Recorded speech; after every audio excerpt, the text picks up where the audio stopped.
Биздин өзүбүздүн бүгүнкү күндө имаратыбыз жок. Кара Көз шаарында муниципалдык менчик башкармалыгынын балансында здание турат.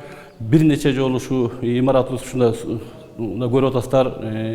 Депутаттарыбыз келип кеткен, жетекчилер көрүп кеткен, ушу финансылык каражаттын тартыштыгынан ушуну оңдоп түзүүгө кыйынчылыктар болуп атат. Бул имаратка биз киргенибизге 2014-жылы кирдик. Ушул бойдон кирдик эле, анткени бул союз тарагында бул өзү имарат быткамилат болчу. Ана муниципалдык менчик башкарма болгондон кийин бизди ушул жерге келип жайгаштырып, отуруп турула деден отуруп, ушу каражаттын жогунан кыйын болуп турат. Эми бул боюнча биз МЧСтен да чакырдык, санэпидстанциядан чакырдык, бир нече кайрылууларды кылдык. Экотек инспекциядан келип кетти, жазып атышат. Эми бүгүнкү күндө ушу бюджеттин тартыштыгы болот Кара Көз шаарынын, анткени биз Кара Көз шаарына карайбыз да. Кара Көз шаарынан кичине каражат каралып калса, оңдоп беребиз деп атат.